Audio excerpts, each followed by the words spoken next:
Gostaria de ouvir a Fiesc, antes do nosso intervalo. Temos que colocar alguns aspectos importantes nisso.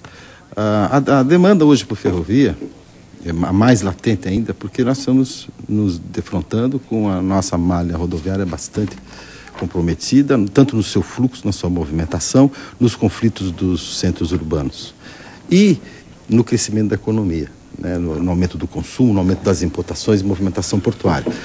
Eu tenho que colocar aqui um aspecto que é a visão da indústria nessa questão integrada. Não vamos falar em container. Nós somos hoje, Santa Catarina chega a movimentar, chega de 14% a 17% da movimentação de container do país. Nós temos uma importante movimentação de container.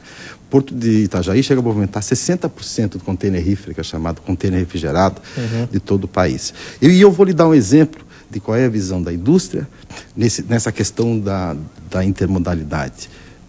A única indústria, não sei se o deputado tem conhecimento, a única indústria de origem, a única indústria que movimenta carga de origem catarinense na malha sul da América Latina, na logística, você sabe qual é a indústria? Não. Então, porque a malha norte e sul Sim. sempre foi um trecho ferroviário que passa por Santa Catarina só por de passagem. Sim. Então eu vou dar um exemplo aqui do que se pensa, qual é a visão da federação sobre a questão ferroviária. A Klabin fez uma parceria com a América Latina Logística e fez uma estação de transbordo em Lages. Então vamos perceber qual é a percepção, o que a indústria defende, o que a indústria tem demonstrado em termos de demanda. Ela estufa um container no seu pátio, ou Itacílio Costa, ou nos arredores de Lages, tem, parece, 3 unidades. Esse container vai até essa estação de transbordo. Nessa estação de transbordo, ele pega o trem da América Latina Logística, o container vai até a Argentina, passa pela alfândega na fronteira, vai até a Argentina. A questão, no norte, estou falando ainda para o sul, no norte, essa bobina de papel em container, ela vai até o Porto de Paranaguá. O Porto de Paranaguá, ela pega um navio de cabotagem e vai até o Porto de Pecém. Essa é a configuração da intermodalidade. Então, nós estamos vendo aqui numa situação, numa operação industrial, que vai contemplar todos os modais. Aí está se fazendo integração de modal. A redução de custos em relação ao uso do ferroviário nessa operação chega a 17%. Portanto, quando se fala qual é a visão da federação, dessa integração, qual é a visão da indústria, é que se deve possibilitar essa intermodalidade. Para se possibilitar isso, para se possibilitar a comunicação e os diversos modais, precisa tecnologia, precisa parte de transbordos. Precisa se pensar na interiorização aduaneira, porque você não pode ter todos os processos aduaneiros no porto.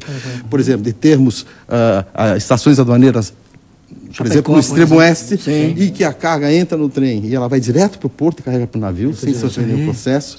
Portanto, e é isso que se fala, isso academicamente se transforma, a gente nos referimos como se sendo um planejamento da macrologística. Então, portanto, pensamento nosso de que essa questão tem que ser muito bem planejada entre a comunicação entre os modais. E esse exemplo da Klabin em Santa Catarina, pela diversificação industrial, pela pulverização territorial que tem, ela pode ser replicada em muitos outros. Se você analisar bem a configuração industrial de Santa Catarina, desde o extremo oeste, quando nós temos a agroindústria, nós vamos ver empresas nossas, que são multinacionais hoje. Vamos ver marcas como Sadia, como Klabin, como WEG, como Whirlpool. Nós temos um estado industrial bastante pujante, uma atividade industrial bastante pujante. E em todo estado essa operação pode se replicar. Dentro dessa concepção, o caminhão tem uma importância imensa, porque a ferrovia não vai chegar na porta da casa e nem na porta da fábrica. O avião tem a sua importância com cargas de maior valor agregado e que exigem. Então, mas agora, o pensamento da indústria é esse, do planejamento da intermodalidade, é se viabilizar a comunicação entre esses modais. E não estamos falando só de ferrovia e rodovia, nós estamos falando de ferrovia, rodovia e cabotagem, e mar. Nós temos uma BR azul.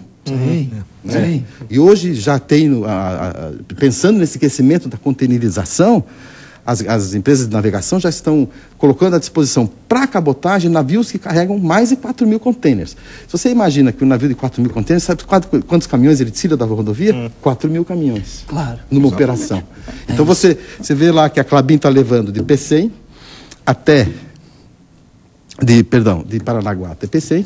Quantos caminhões ela está tirando? Tiro no longa distância, né? E o benefício... E esse que é essa alternativa, como você fala. Acho que essa é a grande... E o benefício das emissões, tá? Isso. A grande questão Brasil dessa redução da estratégia intermodal é a questão de você adaptar aquela opção modal para aquilo que ela serve. Quer dizer, o trem e a navegação é para longa distância, o caminhão é para curta distância. Isso no mundo inteiro, sendo na Europa, Sim. né?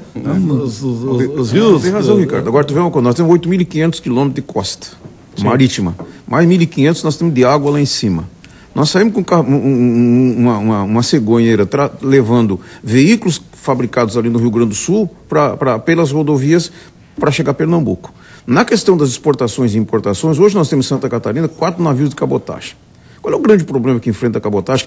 Ela tem que evoluir. Agora, também há necessidade de um trabalho forte junto à Receita Federal para considerar, depois de liberado um caminhão no Porto de Suape, por exemplo, que no momento que ele coloca em cima do navio de cabotagem, seja considerado transporte interno. Claro. E, infelizmente, hoje eles não estão considerando isso. Ainda continua, isso é um outro processo e que debate nós levaríamos para desenvolver. Nós tínhamos na década de 70 380 navios, 382 navios do Lloyd.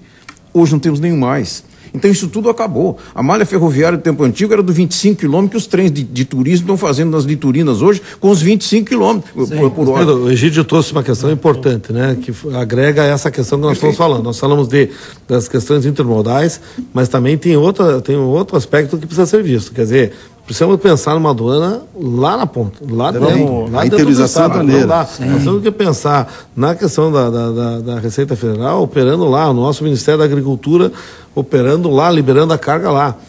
Vamos discutir justamente essa questão depois do intervalo, envolvendo também a questão da receptividade do planejamento que as outras instâncias também precisam ter para que a gente consiga ter aplicado tudo isso que a gente falou, a questão da interiorização das aduanas e a integração com os outros modais, para que tudo isso seja viável e perfeitamente factível nesse prazo de 20 anos, que é o que se espera para poder integrar o grande sistema de ferrovias em todo o Brasil. A gente volta em instantes depois do intervalo.